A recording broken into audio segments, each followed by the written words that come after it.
అందరికీ నమస్తే, welcome back to Sri Sai tutorial. ఈ రోజు న్యూస్ పేపర్స్ లో వచ్చినటువంటి విద్యా ఉద్యోగానికి సంబంధించి చాలా ముఖ్యమైనటువంటి అప్డేట్స్ అయితే ఉన్నాయి. వాటన్నింటికి సంబంధించిన పూర్తి వివరాలను అయితే మనం క్లియర్ గా తెలుసుకుందాం. తెలుసుకునే ముందు వీడియోని చూస్తున్నటువంటి ప్రతి ఒక్కరు కూడా తప్పకుండా లైక్ చేసేటువంటి ప్రయత్నం అయితే చేయండి.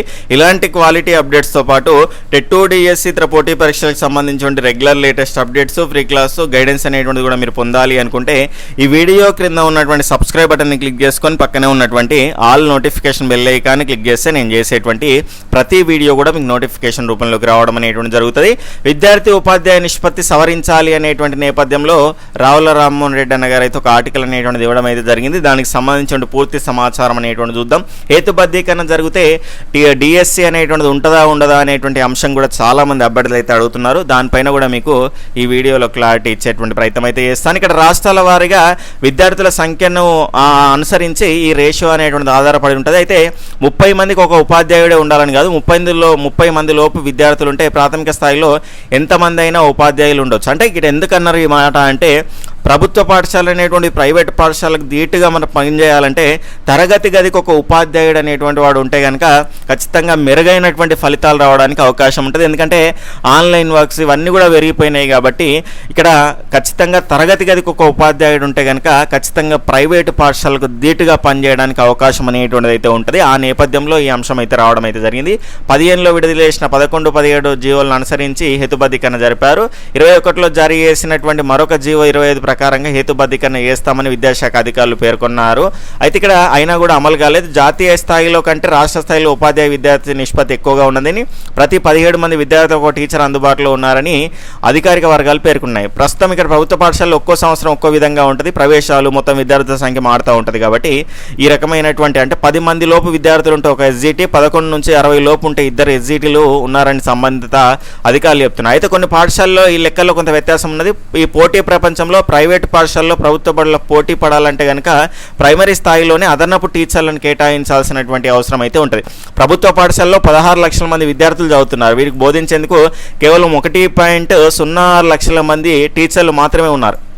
1,25,000 టీచర్ పోస్టులు మంజూరైన ఇంకా 19,000 టీచర్ పోస్టులు ఖాళీగా ఉన్నాయి. ఇక్కడ హేతుబద్ధీకరణలో కొన్ని పోస్టులు మిగులుగా చూపెట్టారు. దాదాపుగా 10,000 పోస్టులు ఖాళీగా ఉన్నాయి. అయితే ఇప్పుడు మళ్ళీ హేతుబద్ధీకరణ ఉంటే కనుక టీచర్ పోస్టులు గల్లంతవుతాయి అనేటువంటి అంశాన్ని కూడా చాలామంది అంటున్నారు.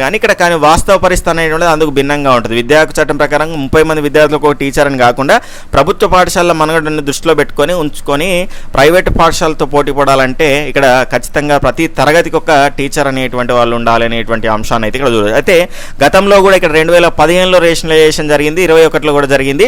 దానికి సంబంధించినటువంటి తర్వాత 2017లో డిఎస్సి వచ్చింది. దాని తర్వాత కనుక చూసుకుంటే 2024లో కూడా డిఎస్సి అనేటువంటిది రావడం అనేటువంటిది జరిగింది. కాబట్టి ఇక్కడ స్కూల్ వైజ్గా చూస్తే దానికి సంబంధించిన వ్యత్యాసం ఉంటుంది. ఓవరాల్గా రాష్ట్రం వైజ్గా చూస్తే ఈ రకమైనటువంటి సంఖ్యలు కనిపించచ్చు, కానీ స్కూల్ వైజ్గా మాత్రం ఇక్కడ నీడ్ అనేటువంటి చాలా ఉన్నది. కాబట్టి మీరు కంగారు పడాల్సిన అవసరం లేదు. కానీ ఈ రేషనలైజేషన్ ప్రక్రియ పైన క్లారిటీ వచ్చిన తర్వాత డిఎస్సి పైన క్లారిటీ అనేటువంటిది వస్తుంది. ఖచ్చితంగా డిఎస్సిలో మాత్రమే టీచర్ ఉద్యోగం సాధించాలని మాత్రమే లక్ష్యం పెట్టుకుంటే మాత్రం సీరియస్గా ప్రిపేర్ అవ్వండి. చదవాల్సినవి కూడా ఎక్కువనే ఉన్నాయి. జీకే, కరెంట్ అఫైర్స్, పిఐఈ, మిగిలినటువంటి అంశాలు, మెథడాలజీ. ఎందుకంటే అంతా కలగూర గంప ఈ డిఎస్సి అనేటువంటిది మనకు సంబంధించి. ఎందుకంటే మిగిలినటువంటి వాటిలా కాకుండా అన్నీ చదవాల్సిన అవసరం ఉంటుంది. కాబట్టి ఖచ్చితంగా ఉన్న సమయాన్ని సద్వినియోగం చేసుకోండి. తీరా నోటిఫికేషన్లు వచ్చిన తర్వాత మనకి ఎక్కువ సమయం అనేటువంటిది ఉండదు. ఏపీ డిఎస్సికి 45 రోజుల సమయమే ఇచ్చిర్రు. ఆ అంశాన్ని గుర్తుపెట్టుకోవాలి. అయితే ప్రజెంట్ అయితే ఈ రకమైనటువంటి అంశాలపైన క్లారిటీ వచ్చిన తర్వాతనే డిఎస్సిస్ పైన నిర్ణయం అనేటువంటిది ఉండడానికి అవకాశం అనేటువంటిది అయితే ఉంటుంది. దాని తర్వాత ఇప్పుడు వచ్చేటువంటి ఫారెస్ట్ బీట్ ఆఫీసర్ కానీ కానిస్టేబుల్ ఉద్యోగాలకు కానీ మీరు ఎలిజిబుల్గా అయ్యారు అనుకోండి, ఖచ్చితంగా అవకాశం ఉంటే మాత్రం వాటిపైన కూడా మీరు ఫోకస్ చేయాల్సినటువంటి అవసరం అనేటువంటిది అయితే ఉంటుంది. ఆ అంశాన్ని గుర్తుపెట్టుకునే ప్రయత్నం అయితే చేయండి. ఇక నెక్స్ట్ చూసుకుంటే అంటే హేతుబద్ధీకరణ జరిగితే మాత్రం డిఎస్సి ఉండదు అనేటువంటిది మాత్రం ఎలాంటి శాస్త్రీయమైనటువంటి అంశం కాదు. దాన్ని గుర్తుపెట్టుకోండి. గతంలో కూడా జరిగినాయి నోటిఫికేషన్లు అనేటువంటివి రావడం జరిగింది. నెక్స్ట్ డిఎస్ఎస్ఎస్బిలో 1979 టీచింగ్ నాన్ టీచింగ్ ఉద్యోగాలు, ఢిల్లీ సబార్డినేట్ సర్వీస్ సెలక్షన్ బోర్డుకు సంబంధించి టీచింగ్ నాన్ టీచింగ్ ఉద్యోగాల భర్తీకి సంబంధించి 1979 అయితే ఉద్యోగాలు ఉన్నాయి. దీనికి సంబంధించి ఏ ఉద్యోగాలు ఎన్ని ఉన్నాయి అనేటువంటిది టీజీటీకి సంబంధించి, డొమెస్టిక్ టీచర్కి సంబంధించి, ట్రైన్డ్ గ్రాడ్యుయేషన్ టీచర్కి సంబంధించి, మిగిలినటువంటి టీచర్లకు సంబంధించి ఈ రకంగా ఉన్నాయి. దాని తర్వాత ఇక్కడ మిగిలినటువంటి టీజీటీ పోస్టులకు కనుక చూసుకుంటే సంబంధిత విభాగంలో బ్యాచిలర్ డిగ్రీ, స్పెషల్ డిప్లొమా లేదా బీఎడ్తో పాటు central teacher eligibility test pass అయ్యి అయితే ఉండాలి. స్పెషల్ ఎడ్యుకేషన్ పోస్టులకు ఆర్సీఐ రిజిస్ట్రేషన్ తప్పనిసరి అనేటువంటి అంశము. అయితే ఇక్కడ దీనికి సంబంధించినటువంటి వయసు ఎంత ఉండాలి, దాని తర్వాత వేతనం కనుక చూసుకుంటే ఈ పోస్టులకు ఉపాధ్యాయ పోస్టులకు వచ్చేసి 44,900 నుంచి 1,42,400 వరకు అయితే ఉన్నది. దీనికి సంబంధించి ఎవరికైనా ఇంట్రెస్ట్ ఉంటే కనుక దరఖాస్తు ప్రారంభ తేదీ అనేటువంటి 16 అయితే స్టార్ట్ అయింది. జూలై 15 వరకు అయితే అవకాశం ఉన్నది. ఖచ్చితంగా ఇంట్రెస్ట్ ఉంటే కనుక అప్లై చేసుకునేటువంటి ప్రయత్నం అయితే చేయండి. ఇంట్రెస్ట్ ఎవరికైనా ఉంటే కనుక ఇక్కడ వెబ్సైట్ ఉంది కదా, దీని ద్వారా మీరు పూర్తి సమాచారం అనేటువంటిది పొందడానికి అవకాశం అయితే ఉంటుంది. ఇక నెక్స్ట్ ఉపాధ్యాయ లెక్చరర్ బోధనకు ఆహ్వానము.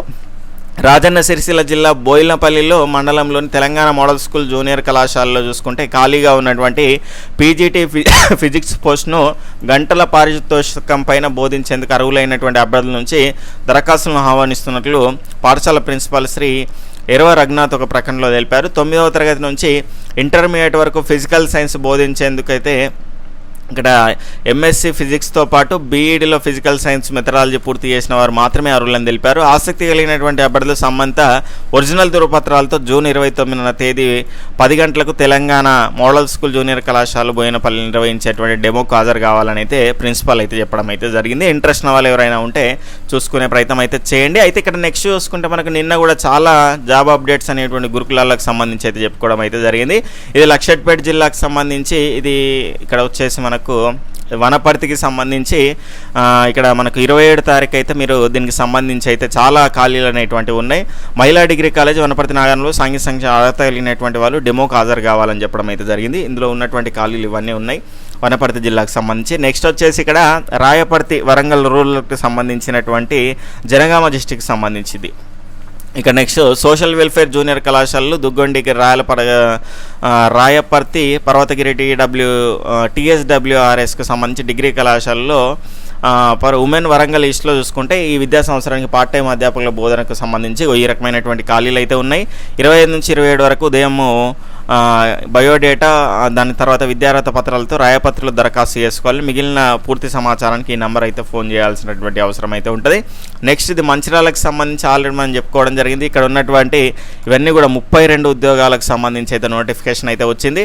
ఖచ్చితంగా వీటిని యూజ్ చేసుకోండి. మంచిర్యాలకు సంబంధించినటువంటి చివరి తేదీ కనుక చూసుకుంటే మనకు 27వ తేదీ. మంచిర్యాల జిల్లాలో ఉన్నటువంటి ఈ లక్షట్పేటకు సంబంధించి ఆల్రెడీ నేను చెప్పాను. కావాల్సిన వాళ్ళు స్క్రీన్ షాట్ తీసుకోండి. ఇక్కడ ఈ నెంబర్కి కాల్ చేస్తే మీకు పూర్తి సమాచారం అనేటువంటిది అయితే వస్తుంది. నెక్స్ట్ చూసుకుంటే మనకు ఆసిఫాబాద్కు సంబంధించి ఇది మనకు జిల్లా కేంద్రంలో యూఆర్ఎస్లో ఉన్నటువంటి ఖాళీ పోస్టులకు సంబంధించి 30లోగా దరఖాస్తు చేసుకోవాలి. చెక్ చేసుకోండి. నిన్నటి వీడియో లాస్ట్లో వదులుతాను. ఇవన్నిటిని కూడా క్లియర్గా చెప్పడం జరిగింది. అక్కడ చూసుకునే ప్రయత్నం అయితే చేయండి. నెక్స్ట్ కనుక చూసుకుంటే మనకిది ఇక్కడ వచ్చేసి మనకు మైనార్టీ పోస్టులకు సంబంధించినటువంటి దరఖాస్తుల ఆహ్వానం అంటూ ఇక్కడ 29 లోపు మీరు దరఖాస్తు చేసుకోవచ్చు. ఖచ్చితంగా మీరు చెక్ చేసుకునే ప్రయత్నం అయితే చేయండి. ఇది హైదరాబాద్కు సంబంధించి 117 పోస్టుల్లో ఫౌండేషన్ అండ్ దీనికి సంబంధించి అయితే దరఖాస్తులు అనేటువంటివి ఇక్కడ 30 లోపు సరూర్ నగర్లోని ప్రధాన కార్యాలయంలో దరఖాస్తులు సమర్పించాలి. నంబర్ కూడా ఇచ్చారు, చెక్ చేసుకోండి. ఇక నెక్స్ట్ అంగన్వాడీకి సంబంధించినటువంటి అప్డేట్ అవన్నీ మనకు తెలిసిందే. ఇది కూడా మనకు మరిపేడకు సంబంధించినటువంటి ఇది జనగామ డిస్టిక్కి సంబంధించి దంతలపల్లిలోని టీచర్లకు సంబంధించి ఈ రకంగా కేజీబీవీ టీచర్లకు సంబంధించి కూడా మనకి ఇక్కడ ఉంది. స్క్రీన్ షాట్ తీసుకోండి. నెక్స్ట్ ఇక్కడ మనకు మరిపేడకు సంబంధించినటువంటి కేజీబీవీలకు సంబంధించి 25 నుంచి 27 వరకు దరఖాస్తులు అయితే తీసుకుంటారు, చెక్ చేసుకోండి. నెక్స్ట్ పెద్దపల్లి జిల్లాకు సంబంధించి కూడా మనకు ఈ రకంగా 29న సుల్తాబాద్ మండలంలో గర్రపల్లి సంక్షేమ గురుకుల పాఠశాలలో దీనికి సంబంధించి అప్లికేషన్స్ అయితే ఇవ్వాలి. ఇక్కడ దీనికి సంబంధించినటువంటి ఖాళీలు మిగిలినటువంటి సమాచారం అంతా కూడా అక్కడ మీరు క్లియర్గా కనుక్కునే ప్రయత్నం అయితే చేయండి. ఇక నెక్స్ట్ అంబేద్కర్ డిగ్రీ పీజీ కోర్సుల్లో ప్రవేశాలు ఆన్లైన్ ఫీజు చెల్లింపు లాస్ట్ తేదీ మనకు 7 క్లియర్గా చెక్ చేసుకోండి. దాని తర్వాత ఇక్కడ మనకు అంగన్వాడీ ఉద్యోగాలకు సంబంధించినటువంటి అంశం నేపథ్యంలో ఇక్కడ అంగన్వాడీల్లో కొలువుల జాతర అంటూ ఈ రకంగా మిగిలినటువంటి జిల్లాల్లో ఉన్నటువంటి ఖాళీల వివరాలు అనేటువంటివి అయితే చెప్తున్నారు. అయితే ఇప్పుడు ప్రజెంట్ మిగిలినటువంటి ఏమైనా జిల్లాలకు నోటిఫికేషన్ వచ్చిందని చాలామంది అడుగుతున్నారు. అయితే గతంలో మనం చెప్పినటువంటి ఖాళీల ప్రకారంగా ఇక్కడ ఆసిఫాబాద్లో 182 టీచర్లు, 470 సహాయకుల పోస్టులకు పచ్చ జెండా. అంటే ఇవన్నీ కూడా మార్గదర్శకాలు అనేటువంటివి వచ్చినాయి, ఒకటి తర్వాత ఒకటి రిలీజ్ అవుతూనే ఉంటాయి. ప్రజెంట్ మాత్రం రెండింటికి మాత్రమే నోటిఫికేషన్ వచ్చింది.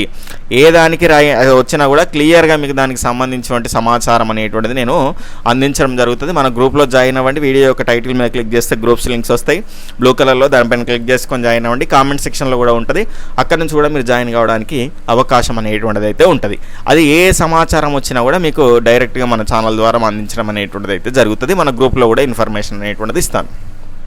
ప్రీ ప్రైమరీ టీచర్ల నియామకం, ప్రీ ప్రైమరీ ఇన్స్ట్రక్టర్ల నియామకం 9 జిల్లాల్లో పూర్తయిందని, ఒక జిల్లా కోర్టు కేసు అనేటువంటిది వచ్చింది. మిగిలిన జిల్లాల్లో ప్రక్రియ కొనసాగుతుందని నికోలస్ తెలిపారు. ప్రస్తుతం ప్రీ ప్రైమరీ పాఠశాలలు మధ్యాహ్నము 12:30 గంటల వరకు అయితే పనిచేస్తున్నాయి. పని సమయాన్ని కొంతగా పెంచాలనే వినతులు వచ్చాయి. దీనిపైన తుది నిర్ణయం తీసుకోవడానికి ఒక కమిటీని నియమిస్తాము. వచ్చే సెప్టెంబర్ నాటికి 80% పాఠశాలలో, ఇక్కడ నవంబర్ నాటికి 100% పాఠశాలలో బ్రేక్ఫాస్ట్ పథకం అమలు అవుతుంది. కంప్యూటర్ ల్యాబ్లు ఉన్న చోట ఐసీటీ ఇన్స్ట్రక్టర్లు నియమించుకున్నాం. ఇక్కడ ఇప్పటికే టెండర్లు పిలిచి ఏజెన్సీ ఖరారు చేశాము అనేటువంటి అంశాన్ని అయితే ఇక్కడ చెప్పొచ్చు.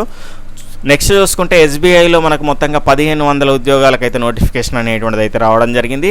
22 లక్షల ప్యాకేజ్ అనేటువంటిది ఉంటుంది. కాబట్టి డిగ్రీ అర్హత ఉన్నటువంటి వాళ్ళు ఎవరికైనా ఇంట్రెస్ట్ ఉంటే కనుక తప్పకుండా అప్లై చేసుకునేటువంటి ప్రయత్నం అయితే చేయండి. Okay friends, bye, take care, Jai Hind.